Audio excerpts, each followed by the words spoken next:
अस्सलाम वालेकुम। मेरा नाम है जहांसेब हाशमी और ये है Toyota crown RS advance 2020 model.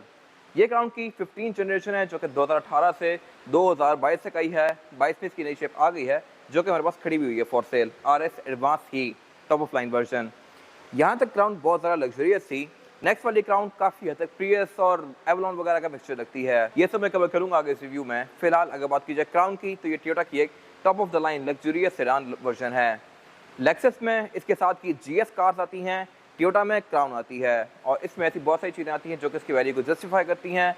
Plus ये गाड़ी है भी हाइब्रिड तो इसकी एवरेज भी काफ़ी अच्छी है और ये क्योंकि टोयोटा है तो ये रिलायबल बहुत ज़्यादा है। इसमें ऐसी बहुत सारी चीज़ें आती हैं जो कि मैं आपको बताऊंगा तो आप कन्विंस हो जाएंगे इस गाड़ी को परचेस करने के लिए ओवर ई क्लास। और ये सब मैं कवर करूँगा आगे।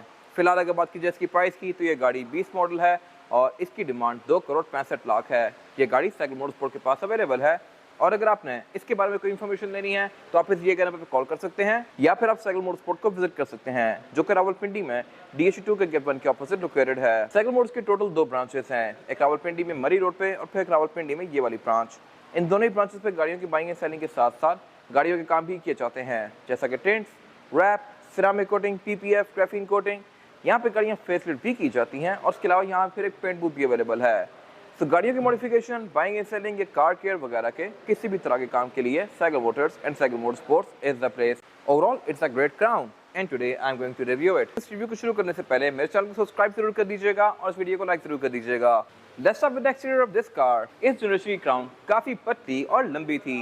इसको अगर आप साइड से देखें तो ये लगता है कि लॉन्ग व्हील बेस वाली कार है बट ऐसा नहीं है और इसकी वजह यह है कि गाड़ी चौड़ाई में काफी कम है, हाइट में भी लो है और लंबी अच्छी खासी है। ये सब मैं कवर करूंगा। फिलहाल अगर बात की जाए इस गाड़ी के फ्रंट लुक की तो ये लुक्स के लिहाज से काफ़ी डिसेंट और एलिगेंट सी है।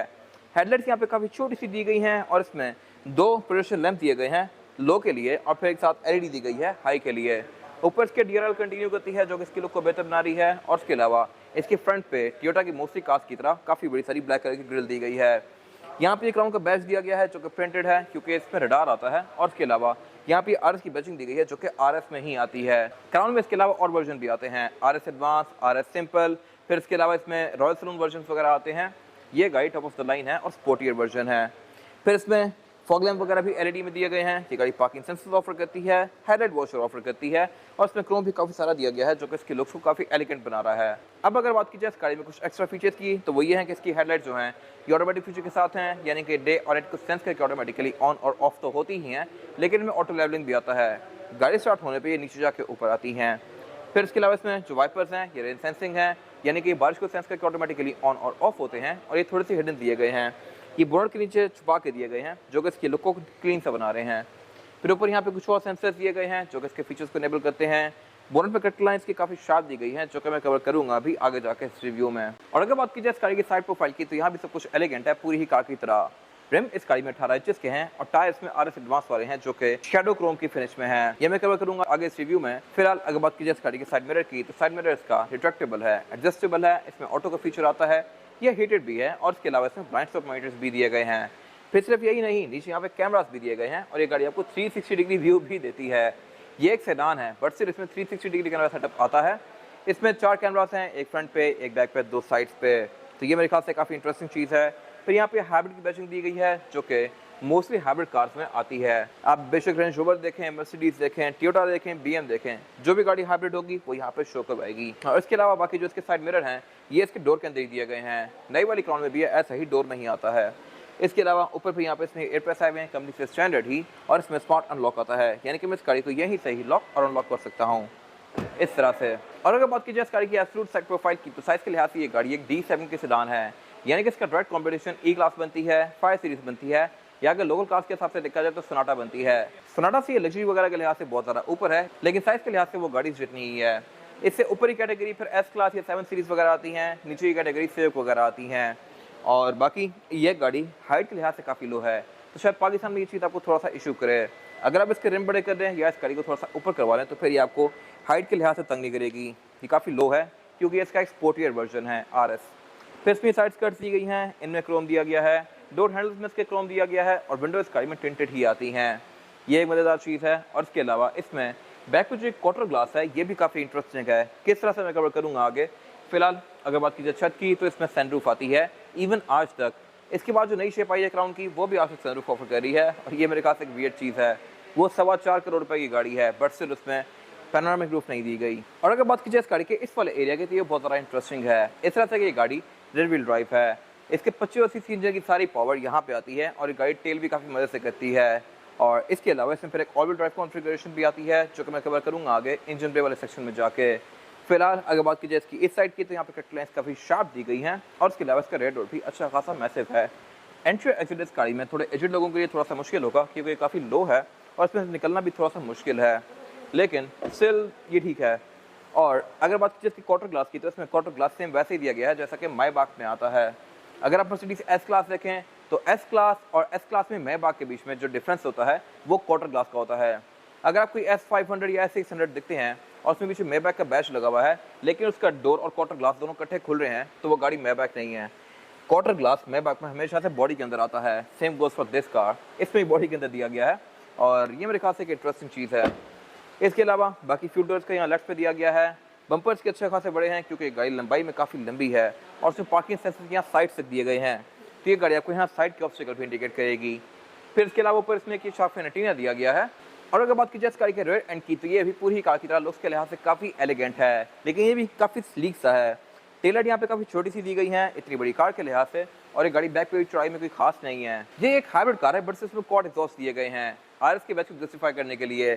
1S की कोई खास तुक नहीं बनती। 25 सीसी और हाइब्रिड इंजन को कितना कोई एग्जॉस्ट चाहिए होगा। खैर बाकी ये सिर्फ लुक को अच्छा बना रहे हैं, है ये चारों ही फंक्शनल, जो कि एक अच्छी चीज़ है। और इसके अलावा बाकी यहाँ पे बैक पे क्राउन RS एडवांस वगैरह की बैचिंग दी गई है।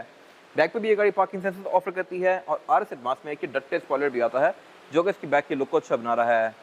ट्रंक को आप इसके डोर के अंदर से भी अनलॉक कर सकते हैं, की फॉब से भी कर सकते हैं, और यहाँ पे फिर एक फिजिकल की होल भी आता है, जहाँ पर आप इसकी फिजिकल की को इस तरह से इंसर्ट करके इसको इस तरह से खोल सकते हैं, लाइक दिस।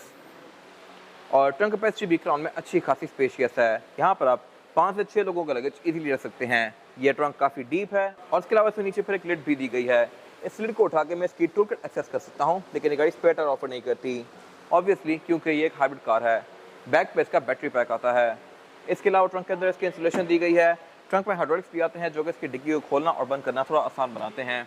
और इसके अलावा अगर मैं इसकी डिग्गी को बंद करूँगा, तो इसमें फिर एक ये सॉफ्ट क्लोज वाला फीचर भी आता है, कि डिग्गी को बंद होने के बाद अंदर खींचती है। बाकी इसके अलावा रेड विंडशील्ड इसमें प्राइवेसी वाली ही आती है। बैक पे इसमें टोयोटा के एम्बलम के अंदर ही ब्लू लाइंस दी गई है, जो कि शो करवाती हैं कि ये एक हाइब्रिड कार है, और इसके अलावा यहाँ पे कुछ खास है नहीं। इसके बाद अगर बात की जाए स्पेसिफिक कार के इंटीरियर की, तो ये RS एडवांस आइवरी और ब्लैक के कॉम्बिनेशन के साथ है। आइवरी की वजह से इसकी इंटीरियर की लुक बहुत नीट आ रही है और ब्राइट आ रही है, ये मैं कवर करूँगा। फिलहाल अगर बात की जाए इस गाड़ी के स्टीयरिंग व्हील की, तो स्टीयरिंग व्हील इसका 3 स्पोक है। इसमें लेफ्ट और राइट स्पोक को डिफरेंट कंट्रोल दिए गए हैं। लेफ्ट स्पोक से मैं इसके MID के बीच में नेविगेट कर सकता हूँ, और राइट स्पोक पर इसका क्रूज कंट्रोल दिया गया है, जो कि एडप्टिव है। ये दोनों मेरे ख्याल से बहुत अच्छी चीज़ें हैं। और इसके अलावा ऐसे ही स्टीयरिंग व्हील कैमरी में भी आता है, बट काम का स्टीयरिंग व्हील पूरा ही लेदर स्टिच्ड है, और इसमें साइड वाइज स्पोक्स जो हैं ये हीटेड आती हैं, सर्दियों में ये गर्म होती हैं, और ये मेरे ख्याल से बहुत ही अच्छी चीज़ है। ये फीचर आपको यूजुअली लेक्सस या लैंड क्रूजर वगैरह में देखने को मिलता है। बाकी इसके अलावा इसमें पैडल शिफ्टर्स भी दिए गए हैं, क्योंकि एक RS वर्जन है ऑब्वियसली। और इसके अलावा इसमें हेडलाइट के अंदर भी ऑटोमेटिक वाला फीचर आता है, यानी कि डे और नाइट को सेंस करके ऑटोमेटिकली ऑन और ऑफ होंगी, और इसमें फॉग के कंट्रोल भी यहीं पे दिए गए हैं। वाइपर इस गाड़ी में रेन सेंसिंग है, यानी कि बारिश को सेंस करके ऑटोमेटिकली ऑन और ऑफ तो होंगे ही, लेकिन अपनी स्पीड को भी एडजस्ट करेंगे। और अगर बात की जाए इसके मीटर की, तो मीटर इसका 3D डिज़ाइन में है। ये डिज़ाइन क्राउन के लिहाज से मेरे ख्याल से इतना मज़ेदार नहीं लग रहा, क्योंकि क्राउन एक बहुत ज़्यादा अल्ट्रा लग्जरियस कार है। ये चीज़ आपको प्यूजो जैसी कार में ठीक लगती है। पोजो एलोर में इस तरह का मीटर आता है, मेरे ख्याल से इसमें बेहतर हो सकता था, बट नॉनदलेस ये एक डिफरेंट सी चीज़ है। इसमें जो स्पीडोमीटर है वो भी मुझे काफ़ी आगे निकला हुआ लग रहा है, और इसका जो चार्ज इंडिकेटर है वो भी काफ़ी बाहर आया हुआ है। जिसमें सुइयाँ हैं वो पीछे दी हुई हैं, और इसके अलावा जिसकी स्पीड लिमिट है या फ्यूल गेज है, ये बेसिकली प्लास्टिक के एक लेयर पे प्रिंट किया हुआ है, जो कि बाकी मीटर से थोड़ा सा आगे लगी हुई है। तो जब लाइट चलती है तो इसकी स्पीड वगैरह आगे वाली प्लास्टिक लेयर में शो होती है, और आपको लगता है ऐसे देखने में कि ये 3D है, बट ये बेसिकली 2-3 लेयर्स में बनाया हुआ है मीटर। खैर इसके अलावा इसकी स्पीड लिमिट 180 किलोमीटर/आवर तक है। 180 पे जाके ये गाड़ी लॉक हो जाती है। आप इसका अगर लिमिटर रिमूव करवा दें तो ये इससे काफ़ी ऊपर भी जा सकती है आसानी से। और अगर बात की जाए इसके MID की, तो इसका MID आपको बहुत सारी चीज़ें शो करवाता है, जैसे कि trips, average kilometre litre, eco score, outside temperature. गाड़ी के सेंसर्स को यहाँ से ऑन ऑफ कर सकते हैं, इसमें कंपास आती है, और इसके अलावा ये फिर मीडिया की स्टैट्स भी यहाँ पे शो करवाती है, गाड़ी की मैसेज यहाँ पे शो करवाती है, एनर्जी मॉनिटर यहाँ पे दिया गया है और इसके अलावा मैं इसके सेंसर्स को यहाँ से ऑन ऑफ कर सकता हूँ इस तरह से। बाकी साइज के लिहाज से ये मीटर लैंड क्रूजर वगैरह जितना बड़ा है। और अगर बात की जाए मीटर की हाउसिंग की तो ये भी लुक्स के लिहाज से डिसेंट है। फिर इस हाउसिंग में पीछे इसका हेडअप डिस्प्ले भी दिया गया है, ये अगेन मेरे ख्याल से एक अच्छी चीज़ है और अल्ट्रा लग्जरी कार्स में आती है। इसका हेडअप डिस्प्ले मुझे इसका चार्ज इंडिकेटर, स्पीड और गियर शो करवा रहा है। इसके अलावा अगर बात की जाए डैशबोर्ड की तो डैशबोर्ड भी इसका डिफरेंट लेवल्स में है। एक जो बैक वाली लेयर है ब्लैक कलर की है, उसमें स्पीकर्स दिए गए हैं।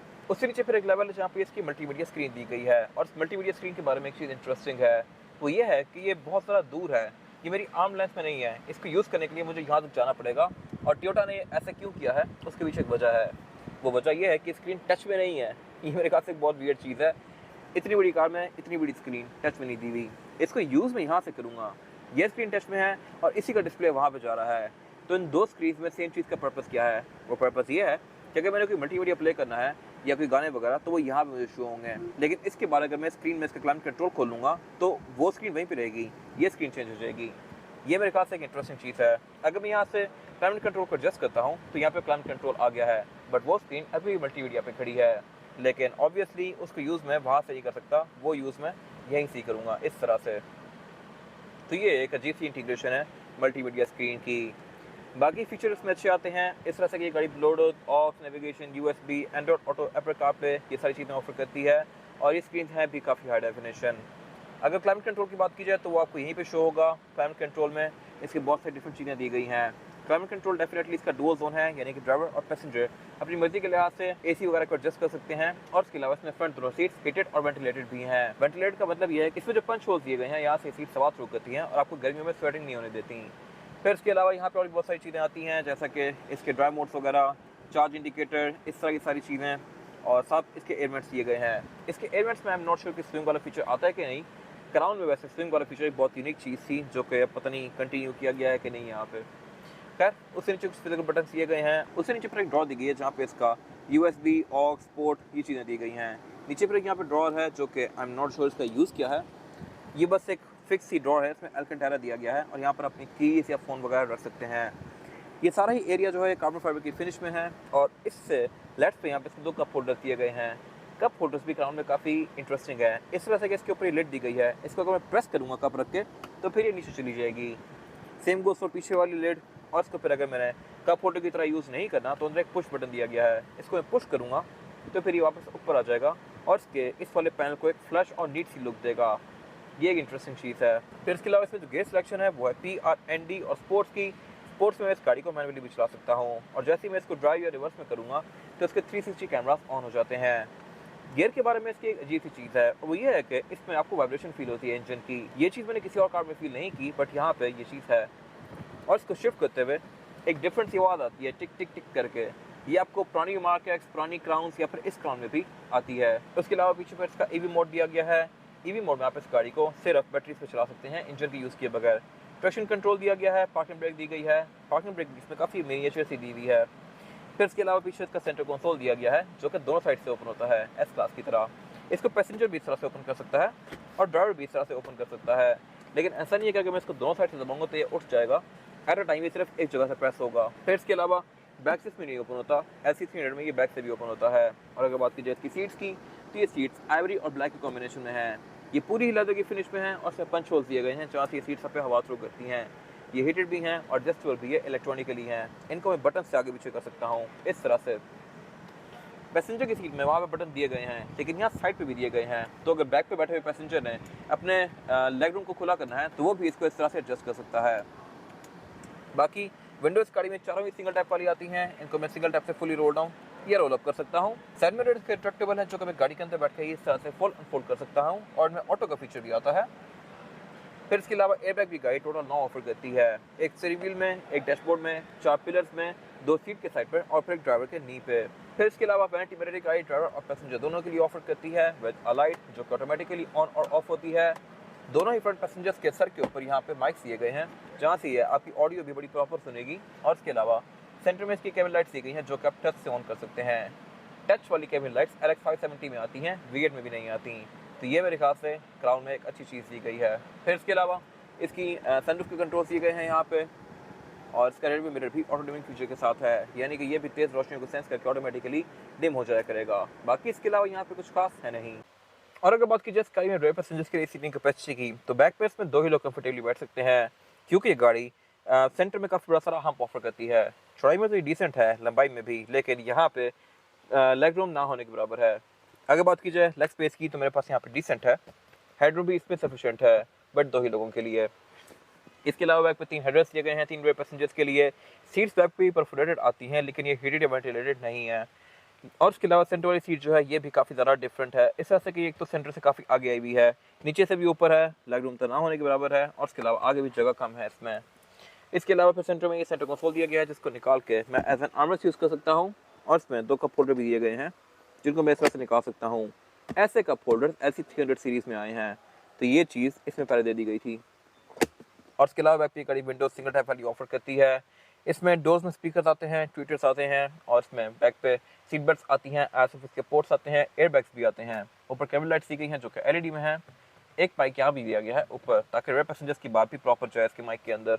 और इसके अलावा यहाँ कुछ खास है नहीं। इसके बाद अगर बात की जाए इस गाड़ी के इंजन की, तो इंजन इसमें टोटल 3 ऑफर होते हैं। 2.5 हाइब्रिड जो कि ये गाड़ी है, फिर 3.0 और फिर 3.5।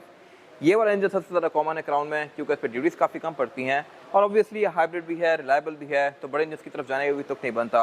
और ये इंजन A25A FXE है, जो कि 2500 सीसी है, 4 सिलेंडर है, और ये गाड़ी आपको एवरेज तकरीबन 15-17 तक की दे सकती है, डिपेंडिंग अपॉन ड्राइविंग पैटर्न, जो कि बहुत ही अच्छी एवरेज है इस बड़ी साइज़ के लिहाज से।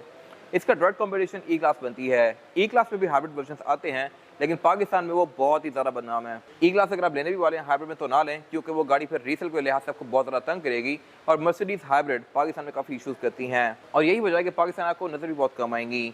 E350E आपको E180 के प्राइस में मिल जाएगी, या शायद उससे भी कम मिले। उसकी मेन वजह उसके टेक्निकल फॉल्ट्स हैं, जबकि ये गाड़ी हाइब्रिड होते हुए भी बहुत ज़्यादा रिलायबल है। और इसके अलावा अगर बात की जाए परफॉर्मेंस फिगर्स की, तो ये गाड़ी 232 हॉर्स पावर प्लेस करती है। ये सारी पावर इसकी रेयर टायर्स पे जाती है। इसमें एक 4 व्हील ड्राइव वर्जन भी ऑफर होता है 3.5 वाली कार में। खैर, बाकी इसके इंजन के अंदर इंसुलेशन काफ़ी प्रॉपर दी गई है, सब कुछ यहाँ पे कवर्ड है। आपको थोड़े से जो स्पॉट्स वगैरह नजर आ रहे हैं, और ये मेरे ख्याल से काफ़ी अच्छी चीज़ है। टोयोटा के मोस्टली कार्स के इंजन पे बिल्कुल एक्सपोज होते हैं, बट ये क्योंकि क्राउन है, यानी कि top of the line version, तो इसमें फिर प्रॉपर कवरिंग्स वगैरह दी गई हैं। बोनट ओपन भी इस गाड़ी में हाइड्रोलिक से होता है, और यहाँ पे इंसुलेशन भी अच्छी खासी दी गई है। फिर इसके अलावा इसके इंजन पे अगर आप गौर करें, तो इसमें कुछ ऑरेंज लाइंस घूम रही हैं। ये ऑरेंज लाइंस इसकी इलेक्ट्रिक मोटर की हैं, और बाकी ट्रांसमिशन इसमें ECVT आती है। ECVT ट्रांसमिशन, इलेक्ट्रिक मोटर और इसका 2500 CC engine combined horse power 232 produce करते हैं। बाकी इसके अलावा इसमें ABS, traction control, drive modes, ये सारी चीज़ें आती हैं, जो कि इस गाड़ी को बेहतर बनाती हैं। और इसके अलावा यहाँ पे कुछ खास है नहीं। इसके बाद अगर बात कीजिए इस गाड़ी के टायर साइज़ की, और टायर साइज ऑफर करती है क्राउन, ये है 225, 45 और 18। इसमें 18 इंचेस का मल्टी स्पोक रिम दिया गया है, जो कि शेडो क्रोम में है, यानी कि है तो क्रोम लेकिन थोड़ा ग्रे सा, और लुक्स के लिहाज से ये रिम मेरे ख्याल से अच्छा है। RS एडवांस में ये वाला रिम आता है, और बाकी ये गाड़ी ऑर्बिटल डिस्क ब्रेक ऑफर करती है, यानी कि फ्रंट पे भी और बैक पे भी। रिम इसमें 18 इंचेस है, मेरे ख्याल से बेहतर हो सकता था, 19 या 20 आ सकता था, क्योंकि नई वाली क्राउन में 22 इंचेस का रिम दिया गया है RS एडवांस में, जो कि मेरे ख्याल से बहुत ही वियर्ड चीज़ है। 22 या 21 इंचेस का रिम आपको SUVs में देखने को नहीं मिलता। इवन लैंड क्रूज़र वियर जो है वो भी 20 इंचेस का रिम ऑफर करती है, बट नई वाली क्राउन में 22 का आया है, इसमें 18 का है। और इसके अलावा इसमें कोई हाइट कंट्रोल वगैरह ऑफर ही नहीं होता, जो कि मेरे ख्याल से ठीक है, क्योंकि हाइट कंट्रोल की मेंटेनेंस काफ़ी ज़्यादा होती है। ये सस्पेंशन बहुत सालों तक बगैर किसी इशू के चल सकता है। टायर्स का ये ब्रिजस्टोन का है, जो कंडीशन के लिहाज से ऑलमोस्ट हाफ यूज्ड है। ये आपको तकरीबन 20 से 11 किलोमीटर और एक अच्छी राइड प्रोवाइड करेगा। बाकी इसके अलावा यहाँ पे कुछ खास है नहीं। ये था आज का रिव्यू। अगर आपको ये रिव्यू पसंद आया है तो इस वीडियो को लाइक कीजिए, मेरे चैनल को सब्सक्राइब कीजिए, और अगर आपके पास इस गाड़ी से रिलेटेड कोई भी राय है तो उसको कमेंट सेक्शन में शेयर जरूर कीजिएगा, ताकि वो लोग जो ये गाड़ी लेने वाले हैं वो आपकी राय से फ़ायदा उठा सकें। अपना ख्याल रखिएगा। Thank you.